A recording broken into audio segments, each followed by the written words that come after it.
That's actually not one of my favorite songs on the record. Actually, everybody likes that one.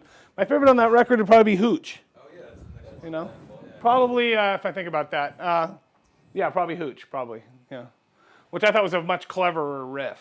You know, that was pretty straightforward to me. I, wasn't really thinking of it in terms of it being something that people would really like. You know, I don't know why. I just, but I've always really been into the drop D thing. I think it's great, as well as a lot of other tunings. On that record, I just did normal, standard tuning and drop D, but I've done a lot of strange tunings for a lot, especially on our new record, Nude with Boots. It's got this whacked out tuning that I came up with. That I don't know what it is, but it's pretty cool. But it's not on this record. So, Hooch was a song. A lot of times when I'm writing songs, I'll come up with a guitar riff that I don't think is that exceptionally cool, but I'll imagine it in the context of how it will work with the band, and how we'll make it so it has dynamics within heavy metal, which a lot of times doesn't happen, I don't know why, but I try to think of ways to make a uninteresting, less interesting riff more interesting.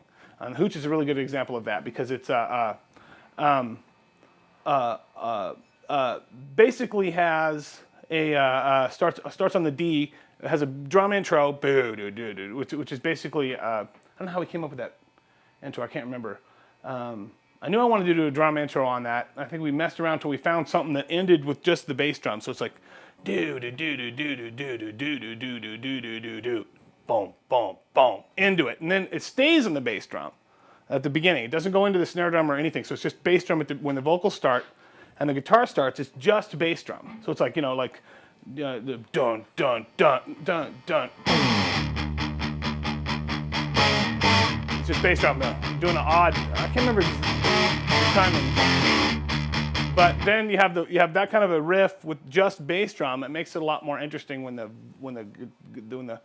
drums come in. So it starts with the drums and the vocals, and then it comes in with the punchy guitar parts, which is like dun dun drums, bass drum, bass drum, bass drum, dun dun, and then vocals, and full drums.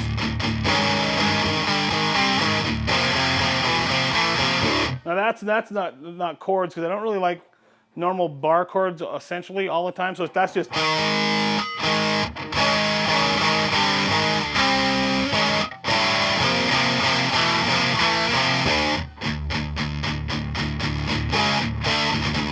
All change to the bass drums. Anytime the guitar is muffled and there's vocals, the drummer's just doing bass drums. Bass drum.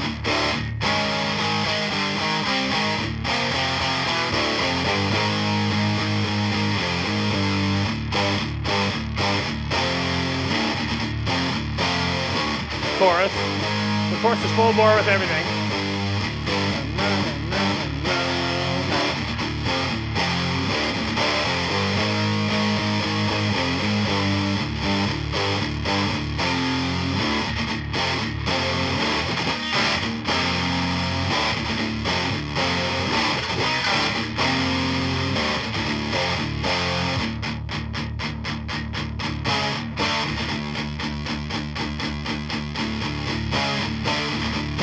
Goes through like that to the end. That's pretty much it.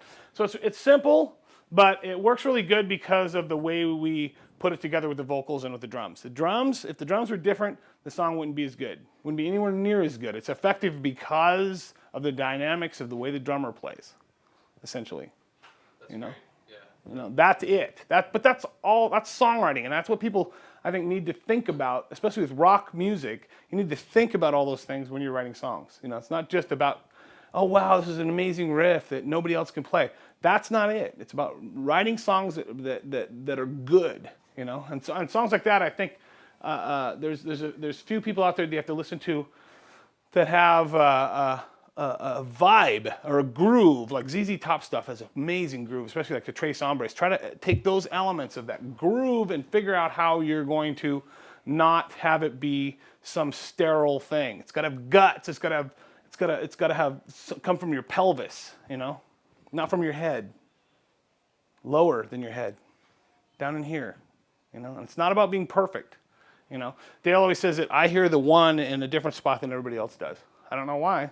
You know, no idea. Not correct. You know, whatever that means. So, and he's really good at interpreting all my weird stuff, like whatever it may be. He's really good at figuring out how to make that kind of thing work. You know, and these guitars, I mean, you know, I fall in love with them. What can I say? Great, good work, Kevin. You did it.